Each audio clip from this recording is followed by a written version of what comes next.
Alors Vassilina, il y a de plus en plus de monde pour parler de l'IA en santé. C'est incroyable. En plus, si vous avez suivi, mais j'en doute pas, c'est quand même la tendance de l'année.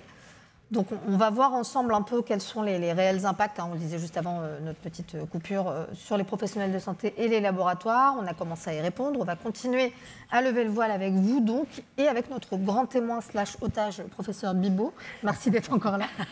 Donc ça, on vous libère bientôt.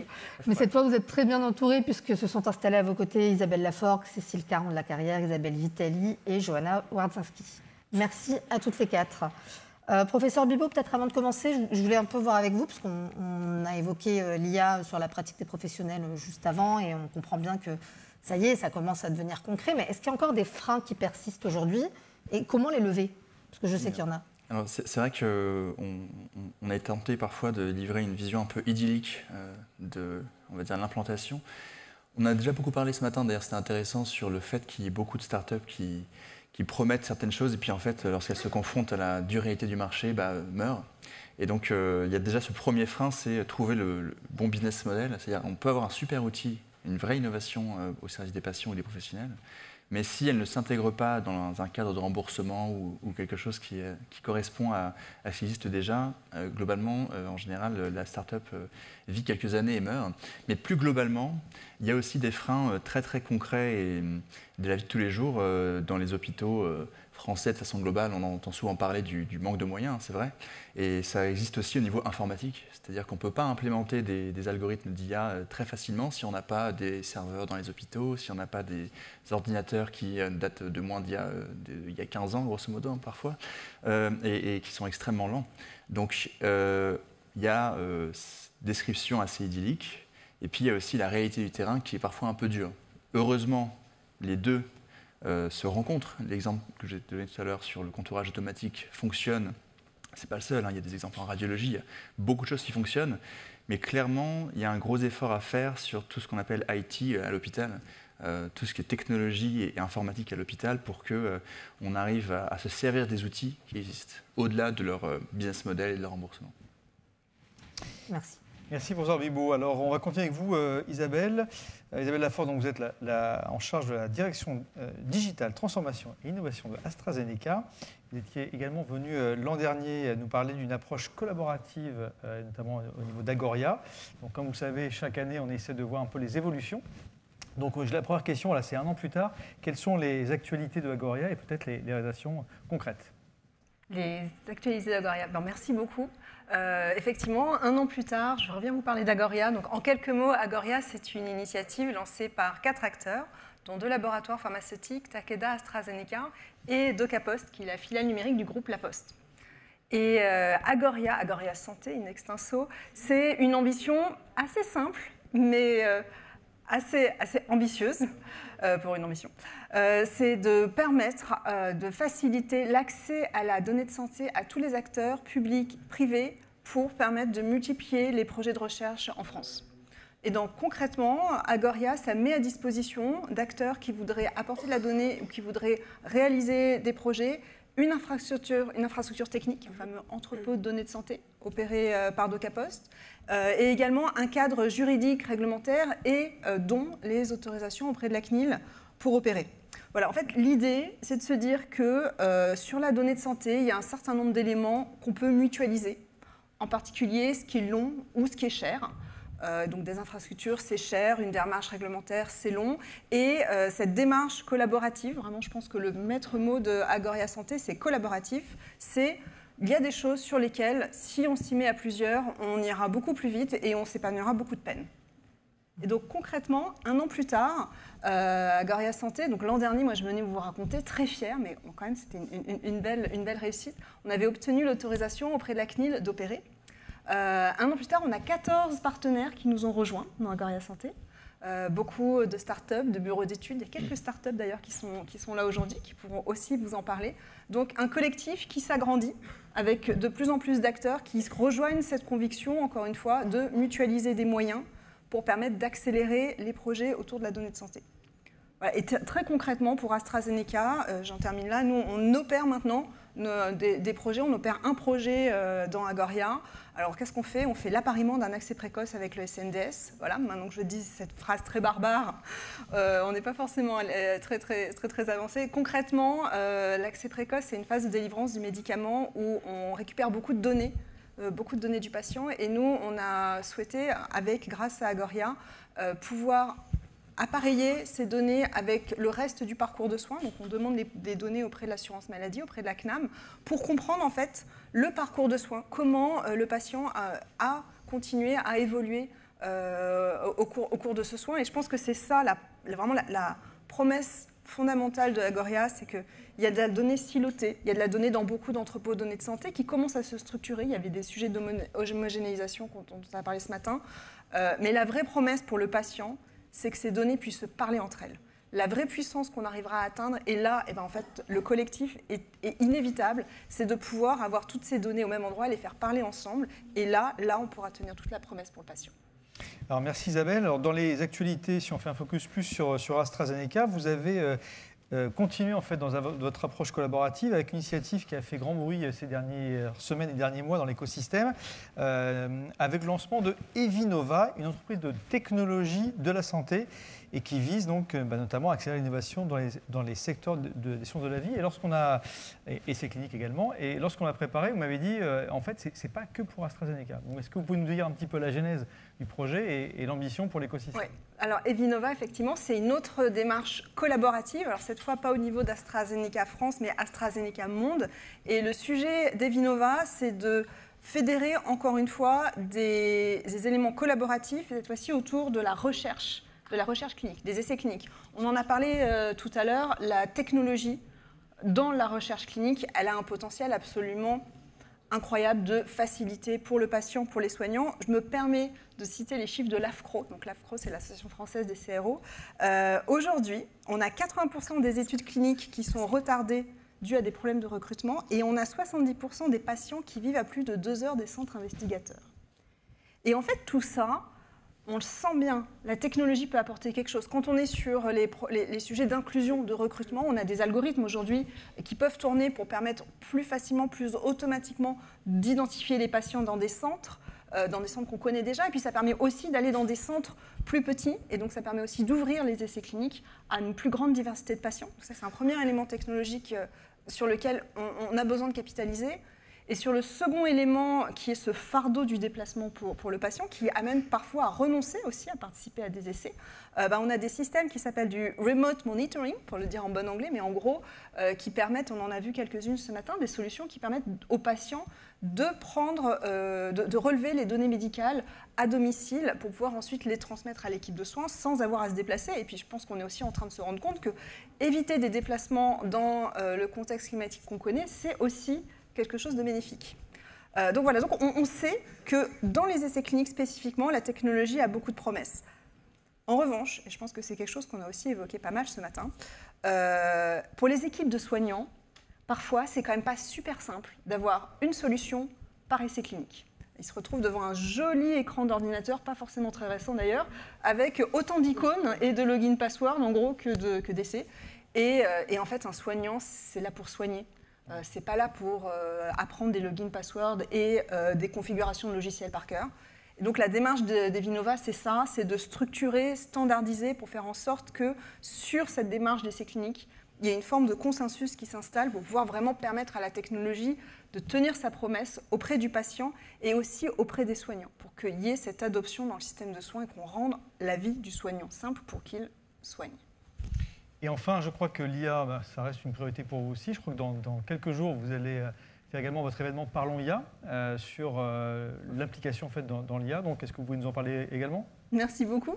Donc effectivement, vendredi matin, on lance un événement qui maintenant devient récurrent qui s'appelle Parlons IA, un événement destiné à faire rencontrer la médecine et les mathématiques, parce qu'avec cette conviction qu'il faut que les deux se comprennent, on en a parlé aussi, pour que le plein potentiel soit délivré au service du patient. Donc une webconférence à Nice, au MIAI, le centre d'intelligence artificielle E3I de Nice, le vendredi matin avec des très bons intervenants et des très bons orateurs et membres.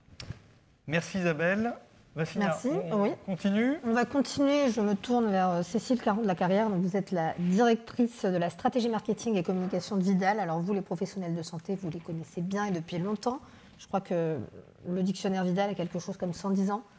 Donc ça fait un petit moment. Vous êtes témoin des changements de pratiques notamment. Et comment vous observez ces changements à la lumière de l'utilisation, de l'usage de l'IA ? Donc merci.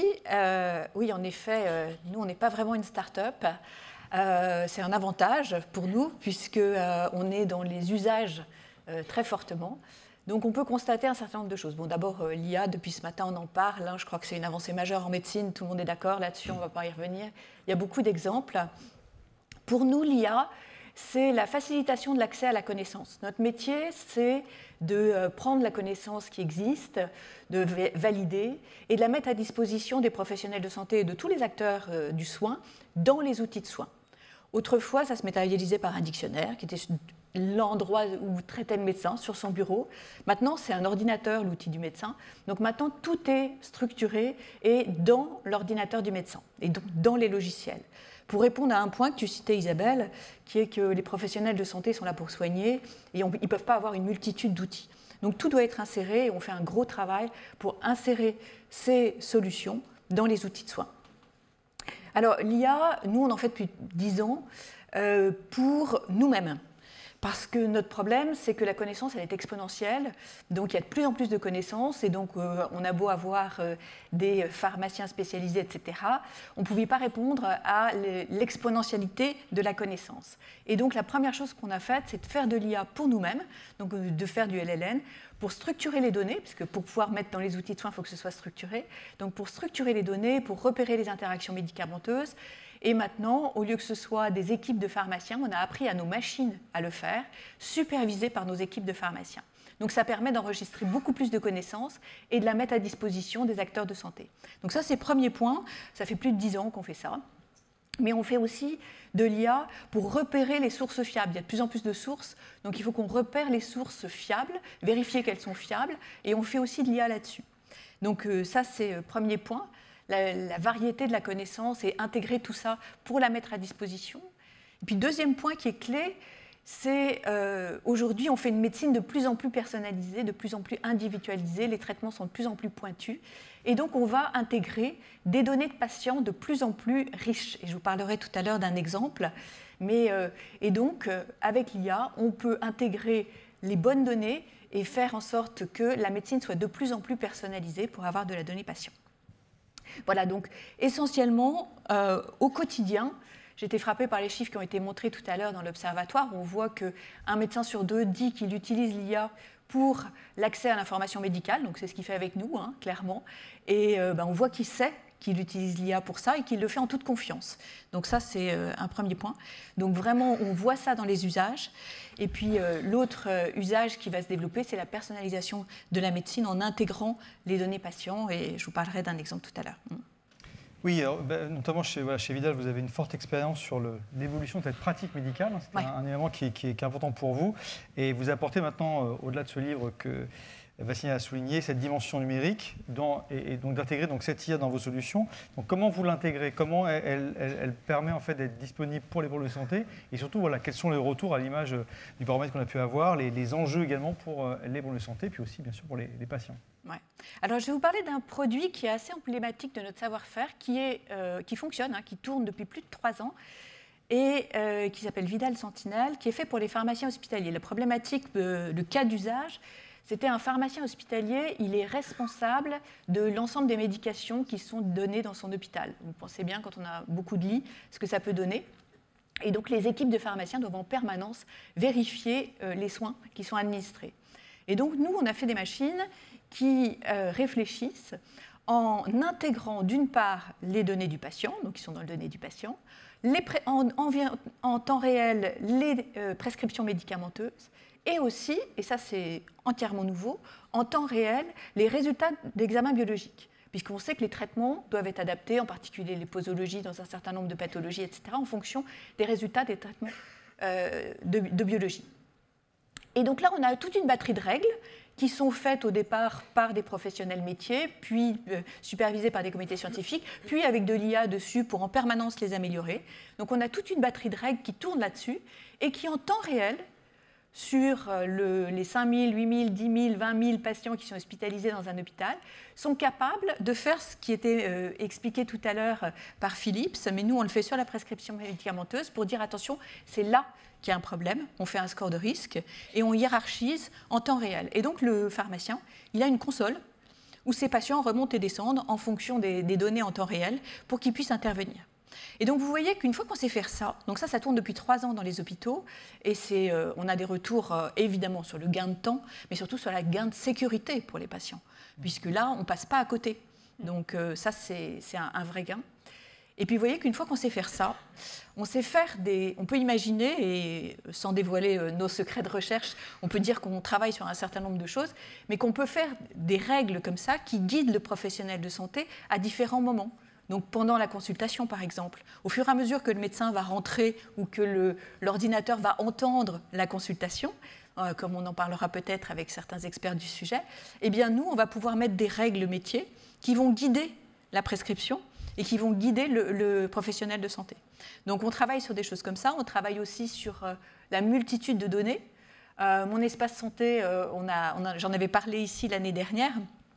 Ça permet que tout le monde soit connecté et aussi qu'on ait le DMP. Le DMP, on imagine un professionnel de santé, il se retrouve avec tout l'historique en ligne d'un patient. Il a le patient devant lui. Prendre des décisions, ce n'est pas facile. Nous, nos systèmes, ils interprètent tout cet historique, ils le classent, et ce qui fait que ça rend un élément visuel, et tout de suite, ils voient, là, il a eu telle pathologie, là, il a eu telle pathologie, et tout de suite, en rendant l'information visuelle grâce à tous ces outils, eh bien, on peut aider les professionnels de santé, guider les professionnels de santé. Voilà. Donc, la médecine de demain, elle sera plus personnalisée, en prenant en compte toutes ces données personnalisées. Elle intégrera beaucoup plus de connaissances. Donc, on fait de l'IA pour intégrer et structurer cette connaissance, et elle sera à un poste pour que le professionnel de santé puisse l'utiliser efficacement. Et c'est ça aussi ce qu'on fait, on l'intègre dans le flux de l'outil de soins. Donc, encore beaucoup de belles perspectives pour l'IA et pour améliorer la prescription médicamenteuse. Merci Cécile. On va continuer avec vous, Isabelle Vitali. Donc, vous dirigez au niveau mondial l'innovation numérique de Sanofi.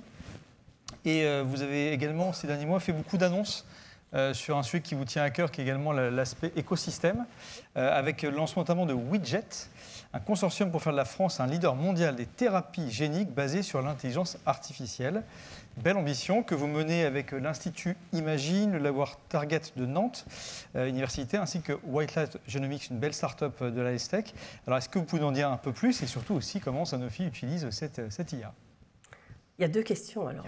Il y a 2 questions. Alors, d'abord, merci pour l'invitation. Bonjour à tous. Alors, je vais répondre à la première, qui est en fait la dernière, c'est comment Sanofi intègre l'intelligence artificielle dans sa démarche. Sanofi en a fait une vraie ambition, en fait, et sur toute la chaîne de valeur du médicament. L'idée, c'est vraiment de pousser le sujet de l'intelligence artificielle à l'échelle et passer des pilotes, des tests, à quelque chose qui soit complètement établi et utilisé par l'ensemble de nos employés. Et c'est comme à l'hôpital, ce que vous disiez, il faut accompagner. Et donc, c'est exactement ce que nous sommes en train de faire. Donc, au niveau de la recherche, pour accélérer effectivement la découverte de nouveaux médicaments, et on reparlera de Widget tout à l'heure si vous le voulez bien, mais c'est aussi pour les essais cliniques, accélérer l'identification des populations qui pourraient bénéficier des médicaments que nous développons, mais aussi trouver plus facilement, aller identifier plus facilement les patients qui pourront intégrer ces essais cliniques. C'est également au niveau de la distribution des médicaments. Vous imaginez bien que la gestion des stocks aidée par l'intelligence artificielle sera de fait améliorée. Et puis enfin, également dans les solutions que nous développons pour accompagner les patients ou pour également développer des solutions de prévention. Alors ça, c'est ce que je décris dans la chaîne de valeur du médicament. Maintenant, c'est comment on le fait. Ça, c'est une vraie question aussi.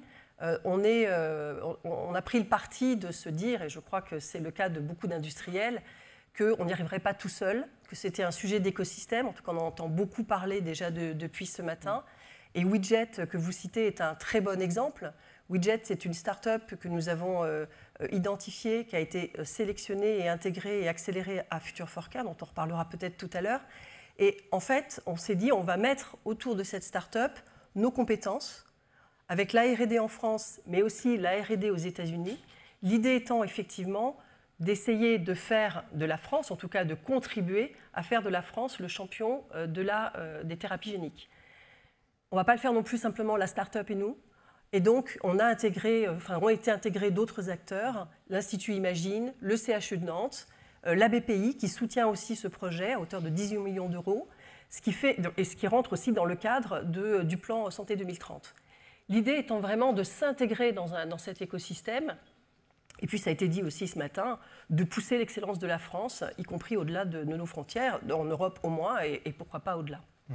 Et au niveau écosystème, vous vous arrêtez pas uniquement à ce consortium, mais aussi avec d'autres collaborations plus directes également, notamment avec Akemia. Vous avez annoncé dernièrement ce partenariat. Donc, en quoi c'est important pour Sanofi d'être connecté avec cet écosystème et notamment les startups qu'on peut voir aujourd'hui?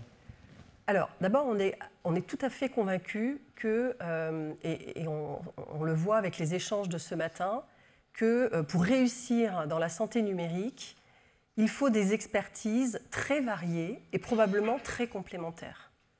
Il faut la science, il faut les technologies, il faut la science médicale, les technologies, probablement aussi les sciences de comportement, parce qu'on en a assez peu parlé, mais en fait, il faut aussi accompagner ces transformations pour faire adhérer les patients, les professionnels de santé, les industriels eux-mêmes, travailler également avec le régulateur, travailler avec les académiques. Et en fait, on est extrêmement convaincus qu'il nous faut travailler avec l'ensemble de ces acteurs. On a d'ailleurs dans ce cadre lancé Future for Care avec 3 autres acteurs très complémentaires. Sanofi pour la science, Generali qui est assureur, donc payeur, parce qu'il faut aussi traiter le sujet du modèle économique. Pour sortir, encore une fois, de ces pilotes et de ces tests, il nous faut gérer le modèle économique.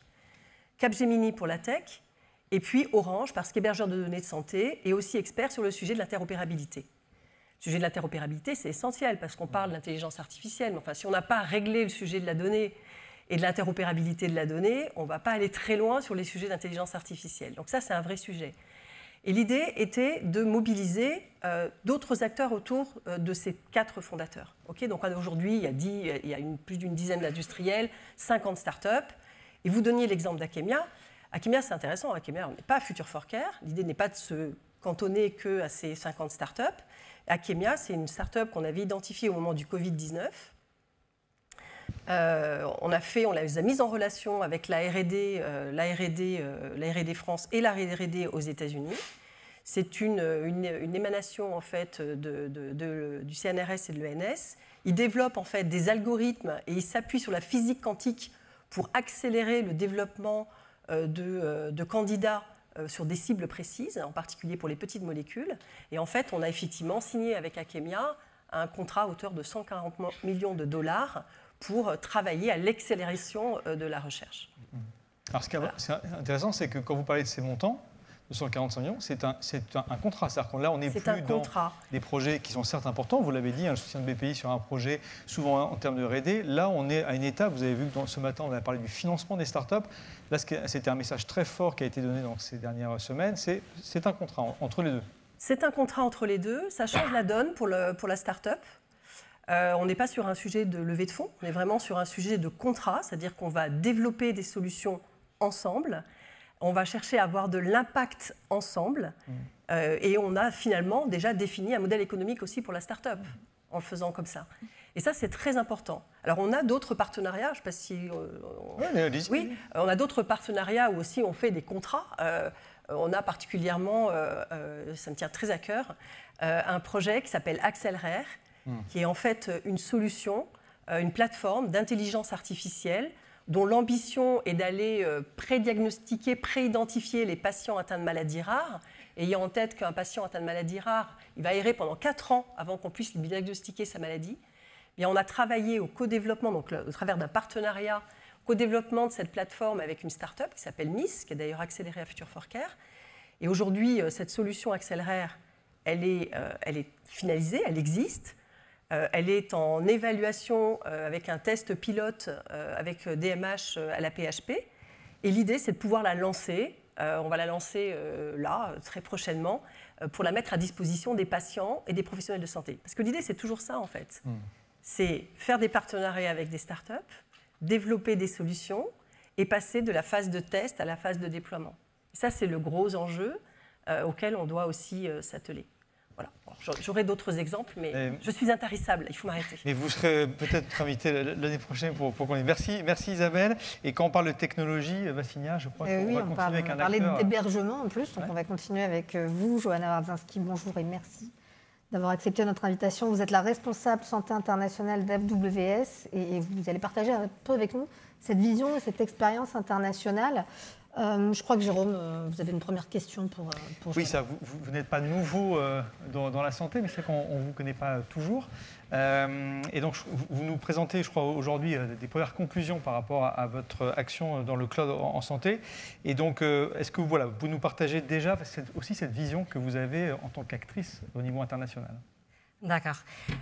D'abord, je voudrais vous remercier tous pour être ici parce qu'en fait, c'est l'heure de manger, c'est l'heure de repas, donc ça prend beaucoup de dédication.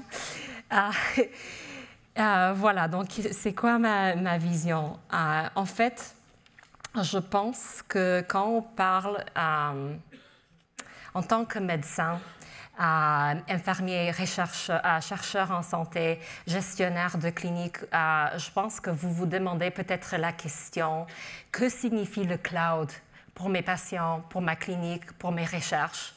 Et j'aimerais partager quelques exemples où le cloud a fourni des résultats très concrets et surtout le IA sur le cloud. Donc, je vais commencer par Munich Leukemia Lab, parce que moi, j'habite à Munich, en Allemagne, donc c'est un exemple de l'Allemagne.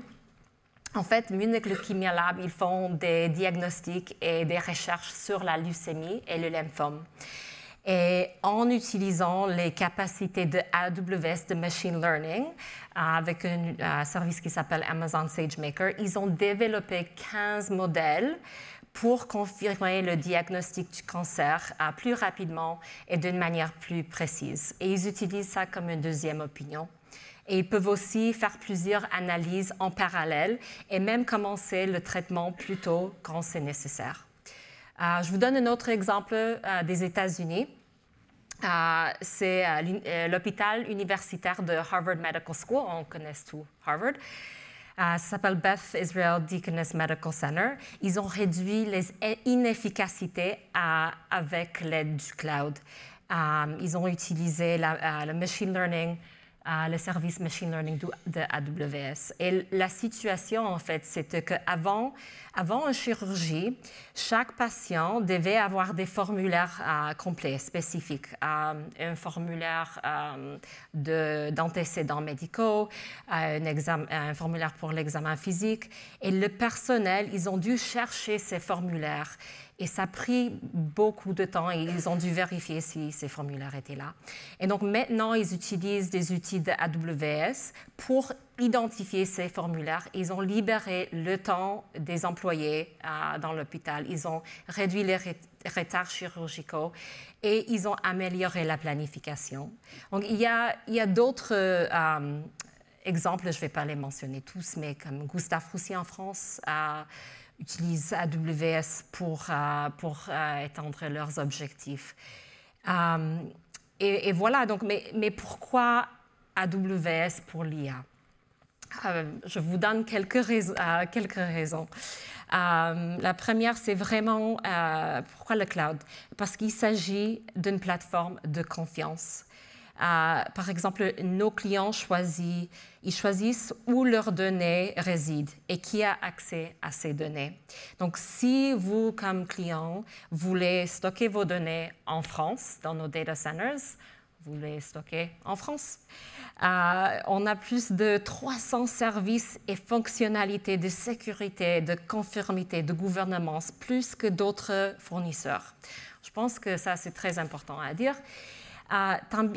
Aussi, on prend en charge 143 normes de sécurité et certification de conformité, telles que, par exemple, le HDS, que vous connaissez déjà, RGDP, et parmi ces 143.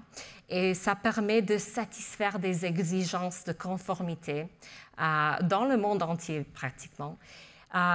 L'autre raison, c'est vraiment cette agilité et l'élasticité. Des services peuvent être activés ou désactivés. Vous pouvez innover rapidement. Et si un expériment ne va pas comme vous avez voulu, vous pouvez déprovisionner le service sans risque. Vous pouvez aussi payer seulement pour ce que vous avez utilisé. Donc, comme la lumière, vous allumez la lumière, vous payez, vous voulez éteindre la lumière, vous ne payez plus. Et c'est vraiment, vous profitez des économies de l'échelle. Et je vous donne un exemple en Allemagne. On a Mainschleife Clinique. Ils ont mis leur infrastructure entière, un hôpital qui a mis leur infrastructure entière sur AWS. Et en adoptant S3, c'est un service de stockage, ils divisent leur coût de stockage par 10. Donc, nos clients, ils peuvent vraiment innover avec l'ensemble le plus complet de services d'intelligence artificielle et machine learning avec notre cloud. Par exemple, Amazon Bedrock, un service pour créer des applications de l'IA génératif, ou on peut aussi les utiliser avec d'autres services faits spécifiquement pour le santé, comme Health Imaging, AWS Health Imaging ou Amazon Omics. Et voilà, et c'est ce que je voulais vous dire. Oui. C'est pour ça que 9 des 10 principales entreprises pharmaceutiques utilisent AWS pour l'analyse des données et le machine learning. Et Johanna, je crois que pour cette 8e édition de notre conférence, vous avez souhaité, et je pense que vous l'avez vu avec différents types d'intervenants ce matin, donner des contenus spécifiques, notamment dans cette démarche de pédagogie pour expliquer l'importance de la technologie et du cloud, avec ce guide qui s'appelle « Notre santé dans le cloud ». Alors ce coup-ci, je crois que vous allez pouvoir le... Non, je crois qu'il y a le voyez. C'est peine perdue. Donc voilà, est-ce que Johanna, vous pouvez nous expliquer un petit peu cette initiative et en quoi vous souhaitiez donc pousser ce type de document? Oui, donc voilà, je continue, j'espère que vous n'avez pas trop faim. Donc notre santé dans le cloud, en fait, on a développé... Notre santé dans le cloud, en fait, ça a été développé par Health Policy Partnership avec l'aide de European Institute for Innovation through Health Data et avec plein de contributeurs experts. Et le rapport explore le potentiel transformateur du cloud, spécifiquement pour le secteur de la santé.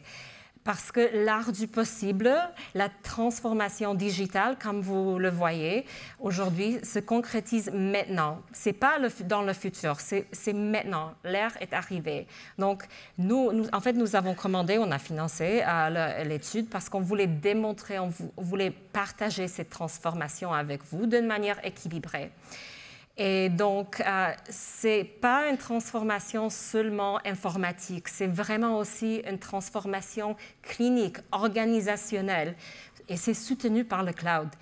Et donc, le rapport est vraiment pour des intervenants et les décideurs clés qui travaillent dans le secteur de la santé. Et grosso modo, le rapport, il explique que les systèmes dans le monde entier, en fait, confrontent des défis sans précédent. Et aussi, le secteur possède un volume immense des données. Certains estiment que c'est qu'un tiers du volume total des données du monde, c'est vraiment dans le secteur de santé. Et aussi, une grande partie, 97% de ces données sont sous-utilisées parce qu'elles sont dans des silos ou dans des formats différents. Les 97%, ça vient de World Economic Forum. Et le cloud permet une approche axée et basée sur ces données en matière de santé. Donc, par exemple, le cloud facilite des soins centrés sur la personne, car il aide avec l'intégration de toutes les infos sur une personne dans des décisions cliniques et aide à développer des approches personnalisées. Aussi, le cloud computing est beaucoup plus puissant que l'informatique traditionnelle et accélère la recherche et démocratise la recherche. Je vous donne un exemple. Genomics England. Oui, vous connaissez peut-être Genomics England. Ils ont réussi à mettre les données générées de leur projet de 100 000 génomes à la disposition, de manière très sécurisée, à la disposition de la communauté scientifique avec les AWS pour vraiment permettre des percées scientifiques. Le cloud aussi peut réduire les inefficacités en permettant aux professionnels de passer plus de temps avec des patients. Et le cloud permet à identifier les tendances et réduire les inégalités de santé. Et les guides montrent comment on peut utiliser le cloud d'une manière très sécurisée en touchant sur la sécurité, la confidentialité, la gouvernance, la fiabilité. Je voulais aussi dire que je voulais vous laisser une citation. C'est un expert qui a été consulté pour ce rapport, c'est Dr. Thorsten Hafelach. Et il a dit, nous avons séquencé plus de 3 pétaoctets des données. Et si vous vouliez télécharger une vidéo de 3 pétaoctets, vous devriez patienter devant votre téléviseur pendant 100 ans. Hors du cloud, il n'y a aucun moyen de stocker autant de données. Donc, je vous vraiment recommande de lire ce rapport. Et aussi, je pense, si vous voulez, parce que ce n'est pas qu'une transformation de IT, je vous recommande de voir sur Internet AWS Skill Builder. On a plus de 600 cours de formation gratuits digitale pour ce qui est cloud. Aussi, il y a plusieurs cours pour les cliniciens, pour les gens qui travaillent dans le secteur de la santé. Merci beaucoup. Merci Johanna. Merci à tous les 5.